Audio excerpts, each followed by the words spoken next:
Bonjour à tous les amis, j'espère que vous allez bien, que vous avez passé une bonne semaine jusqu'ici, que vous avez bien kiffé les huitièmes de finale. Au final, on était pas mal. Bon, France, Paraguay et Maroc-Canada, c'était déjà joué. Mais on avait bien pronostiqué Espagne, Belgique, Norvège contre le Brésil, Angleterre, Argentine. Et la Suisse m'a bien surpris, parce que je la voyais déjà perdante contre l'Algérie en 16e. Et là, malgré une quand même assez nette domination offensive de la part de la Colombie, elle se qualifie pour les quarts de finale, malgré l'absence de Manzambi. Énorme performance de Kobel, bien sûr. C'est une pièce maîtresse dans cette équipe suisse. Il a réussi à parer les nombreuses attaques colombiennes. Mais on va y revenir quand on va parler de Suisse-Argentine. Et on a le premier quart de finale dès ce soir, dans 2 heures et quelques à vrai dire, au moment où je tourne la vidéo. France-Maroc, quel match de fou. C'est peut-être déjà une finale avant l'heure en réalité. Le Maroc, évidemment, qui se tape un parcours pas facile. Du côté du Maroc, c'est confirmé, Saïbari sera pas de retour à temps. Du côté de la France, j'ai vu que Chouameni était incertain. Maintenant, il devrait pas démarrer comme titulaire. Honnêtement, si c'est cette équipe-là du côté de la France, c'est plutôt équilibré. On avait dit qu'il y avait un énorme manque d'équilibre dans les phases de groupe notamment. Le Sénégal qui a manqué d'inefficacité lors du premier match, mais qui aurait pu mener la France 2-0 dès la mi-temps. Et ouais, on les a pas encore vus mener au score. Cette France, dont l'attaque est capable à elle toute seule de se créer des occasions, sans forcément un apport important du milieu. Je trouve que Digne apporte beaucoup plus d'équilibre du côté défensif que Théo Hernandez. Saliba, lors du match contre la Suède, a prouvé qu'il devait être titulaire aux côtés de Pamecano. Koundé, c'est solide aussi. Ma question, ça va être plus au milieu de terrain, parce que Bouhadi et El Ainaoui sur Rabiot, ça peut se faire plaisir, notamment en contre-pressing. Koné, c'était très solide tout au long de la compétition. Il n'a pas joué forcément tous les matchs, mais le match contre la Norvège et le match contre Paraguay, si je dis pas de bêtises, très convaincant. Il remplace parfaitement Chouameni. Par contre, c'est vraiment dommage la légère blessure de Chouameni, parce que Chouameni Koné, au milieu de terrain français, ça en aurait fait une équipe honnêtement imbattable. Là, il va y avoir une vraie faille dans l'entrejeu. Du côté marocain, on a quand même Raimi qui a 2 buts et un assist en 147 minutes dans la compétition. Ounaï qui a mis un doublé lors du dernier match. Diop, patron de la défense. Bonou qui a arrêté 2 pénaltys lors du match contre les Pays-Bas. Sur la question des latéraux, c'est un des seuls pays de la compétition qui a de bonnes réponses. Brahim Diaz, on l'a vu, une surefficacité en termes d'assist. Bilal El Kanous, que ce soit en contre-pressing, dans la création d'occasions, le retour défensif, le dribble, le centre, on l'a vu capable de faire absolument tout dans cette Coupe du Monde. Honnêtement, je vais vous dire les gars, moi je vois 2 scénarios à ce match. Soit un match très fermé, qui se finit peut-être même 0-0 dans le temps réglementaire et qui va aux prolongations, voire au penalty. Ou alors un match avec beaucoup de buts et qui se finit sur le fil. Moi je pense que le Maroc, compte tenu du fait qu'il y a 4 ans ils ont été éliminés par la France en demi-finale, ils ont une bien meilleure équipe qu'à l'époque. La France peut se créer beaucoup d'occasions avec tout ce qui est ballon flottant, compte favorable, mais je vois mal un milieu de terrain distribué. Je vois au contraire beaucoup de pertes de balles ici au milieu de terrain français et dans la relance. La défense marocaine, elle de son côté, est très très solide. Elle n'a encaissé au final que 4 buts dans la compétition. Elle a déjà vécu un choc contre les Pays-Bas, qui était pour moi dans les favoris du tournoi. C'est horrible ce 16e Pays-Bas-Maroc, parce que les Pays-Bas aussi auraient pu aller très très loin dans la compétition. La France avait fort impressionné lors du France-Suède 3-0, notamment offensivement, mais la défense suédoise était très fébrile. Et on l'a vu contre le Paraguay, s'ils n'avaient pas eu le penalty, qui était totalement mérité, et qui était dans le courant du match, vu le style de jeu très agressif, voire dangereux même des Paraguayens, ils auraient été certainement emmenés aux prolongations. Là, ils vont se retrouver contre un bloc très compact, très discipliné. Ça va pas être la même histoire que contre la Suède ou contre l'Irak. Honnêtement, je vois le Maroc passer sur le fil. Je serais évidemment pas étonné que la France passe parce que c'est peut-être du 55-45 en faveur de la France. Mais dans mes pronostics de la phase finale, je les ai mis en finale contre l'Angleterre et pour l'instant je reste là-dessus. Je pense qu'ils ont tout ce qu'il faut pour sortir la France. Ça va être un match énorme. Franchement, ce soir, il faut s'attendre vraiment à un des plus gros matchs de la compétition. Si vous êtes libre, ne le ratez pas. Mais voilà, on n'en dit pas plus. Le Maroc passe sur le fil. Ensuite, on a Espagne-Belgique. Comme je le dis depuis le début de la compétition, je crois en cette Belgique. Je pense que le match contre le Sénégal a été un match déclic quand on voit la performance qu'on a livrée contre les États-Unis il y a quelques jours. L'Espagne qui n'a toujours pas encaissé un seul but dans cette compétition, mais qui pour moi peut être mise en difficulté par notre équipe. C'est une Espagne qui n'a pas forcément affronté des équipes connues pour leur style offensif ou qui ont tout simplement marqué beaucoup de buts dans la compétition. Je pense que sur les centres et les coups de pied arrêtés, on peut leur faire mal. Moi, je vois un match très serré. Étonnamment, j'aurais pas dit ça au début de la compétition. Honnêtement, au début de la compétition, je nous voyais sortir en quart contre l'Espagne, après avoir fait une bonne Coupe du Monde de transition entre l'ancienne et la nouvelle génération, vraiment par rapport à 2022. Mais là, avec notre montée en puissance, l'équilibre qu'on a trouvé au milieu de terrain, je trouve ça vraiment énorme. C'est dommage les ligaments croisés pour Onana, mais ce milieu de terrain à 3 Avec un milieu défensif et 2 box-to-box, ça rajoute énormément d'équilibre dans une équipe comme la nôtre, assez fébrile défensivement. Moi, je suis pas convaincu par Mekele. Honnêtement, pour moi, il doit céder sa place de titulaire à Théâtre. On a quand même de belles options sur le banc, hein, avec Lukaku, De Bruyne notamment, qu'on peut faire entrer. Les Espagnols, voilà, sur le papier, c'est pas si immense, mais ils jouent extrêmement bien ensemble. Y a qu'à voir leurs notes, même si c'est pas toujours forcément représentatif, comme j'aime le dire. Des Espagnols qui sont dans la maîtrise. C'est pas la meilleure attaque, mais c'est la meilleure défense de loin de la compétition. On les a battus que 2 fois dans notre histoire. La dernière fois, c'était en 1986, et c'est la seule fois où on a dû jouer des pénaltys dans une Coupe du Monde. On les avait battus pour ensuite sortir contre l'Argentine en demi-finale, malheureusement. Mais c'était pendant longtemps, jusqu'à 2018, notre meilleure performance en Coupe du Monde. C'était il y a 40 ans, c'était au Mexique. Bis repetita.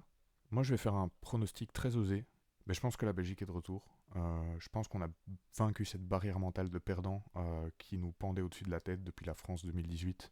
Et je crois qu'on va le faire. Je crois qu'à la surprise générale, on va sortir l'Espagne 1-1 et on les sort au penalty, comme il y a 40 ans. Et voilà, samedi matin, vous me considérez comme un prophète, ou alors vous me traiterez de malade mental, on verra, mais c'est mon pronostic.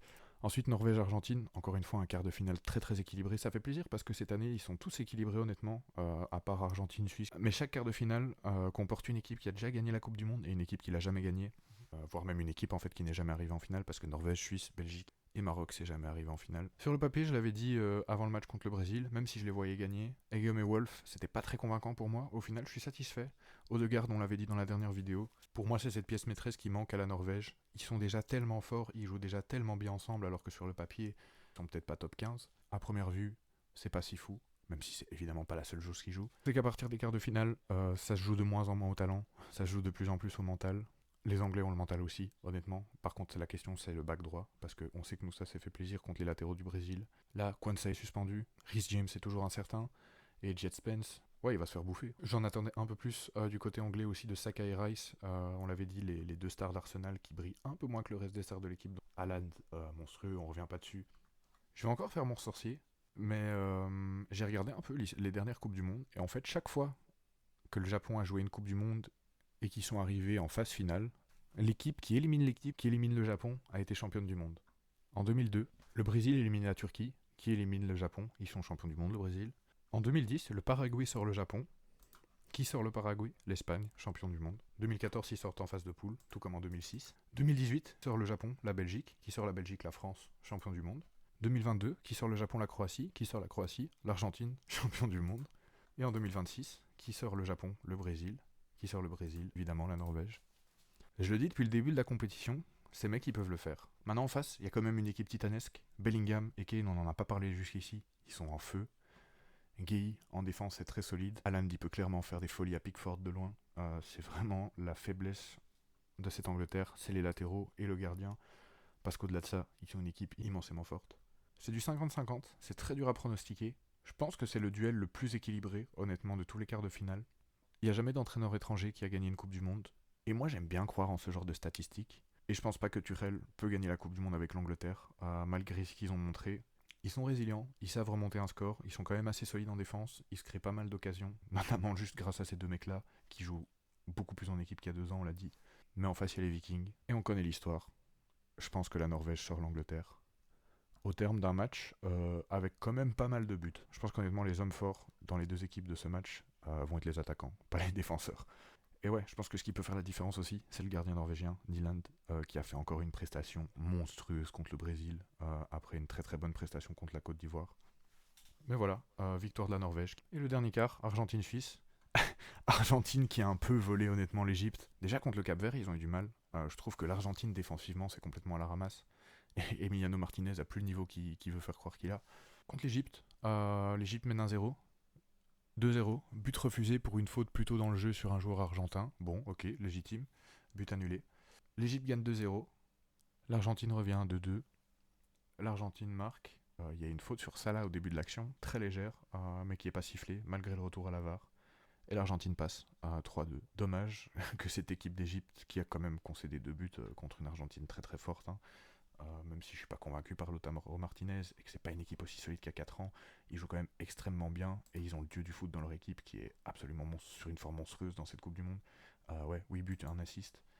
Il y a une équipe très très solide en défense, avec un excellent gardien, mais la blessure de Manzambi, elle fait très mal parce qu'ils avaient trouvé l'équilibre. Dans la création d'occasion, c'était vraiment très convaincant. Mais là, vu qu'il est pas là, je suis beaucoup moins convaincu par cette équipe suisse. Je pense pas que ça va être si déséquilibré que ça, hein. C'est peut-être du 60-40 ou du 65-35. Et je pense pas impossible que la Suisse sorte l'Argentine. Quand on voit les occasions que les Argentins ont concédées, ils ont quand même encaissé contre la Jordanie, 2 buts contre le Cap-Vert, 2 buts contre l'Égypte. C'était beaucoup plus solide au début de la compétition, honnêtement. On l'a dit, c'est une équipe très vivace, très combative, qui est pas très bonne en contre cependant. Mais sur les ballons flottants, les ballons un peu perdus, les comptes favorables, un peu à l'image de la France, ils sont très très forts et ils peuvent se créer une occasion très très rapidement. Je les vois quand même passer la Suisse, je sais pas trop au niveau du score. Peut-être que ça peut être un match quand même assez fermé. Il se finit peut-être en prolongation, comme en 2014, hein, l'Argentine avait déjà joué la Suisse, ils avaient gagné 1-0 en prolongation en huitième en 2014. Mais voilà, je vois quand même l'Argentine passer. On verra si on a raison. Maroc-Belgique, Norvège-Argentine, ce serait des demi-finales de dingue, hein. J'ai hâte de voir ça. Je pense l'équipe où je suis le moins sûr, évidemment, c'est la Norvège, parce que comme j'ai dit contre l'Angleterre, c'est un 50-50. Et la Belgique, c'est très osé, et c'est juste parce que je reste dans ma ligne de la Belgique va faire une Coupe du Monde monstrueuse depuis le début. Le Maroc, je suis quand même plus sûr, même si voilà, c'est aussi du 55-45 pour la France. Et l'Argentine, c'est le choix dont je suis le plus convaincu. On verra tout ça. En tout cas, bon quart de finale, les amis. Ça commence dès ce soir. Ne ratez certainement pas ça. Courage pour le dernier jour de taf, ceux qui taffent, les autres. Passez quand même une bonne fin de semaine. Passez un bon week-end devant les quarts de finale. Et on se retrouve certainement dimanche ou lundi pour parler de tout ça et faire les pronostics de la demi-finale. Ensuite, moi, malheureusement, je m'en vais en festival de lundi soir jusque lundi matin. Il y a un écran géant là-bas, donc je pourrai suivre les matchs sans problème. Par contre, je pense que vu que je dois emménager directement, transférer les affaires du garage à mon nouvel appartement dès que j'ai fini le festival, je serai un petit peu occupé. On fera quand même évidemment une vidéo pour débrief des demi-finales, de la finale, évidemment aussi du match pour la troisième place. Et ouais, parler un peu de la Coupe du Monde en général, de ce que j'ai retenu, parler un peu avec émotion, parler aussi de statistiques, parler de records battus, de surprises, de déceptions. On fera une grosse vidéo bilan à mon avis, une bonne vidéo de 40-50 minutes là-dessus. Et voilà, sinon passez un excellent week-end, on se retrouve lundi. Prenez soin de vous, ciao ciao.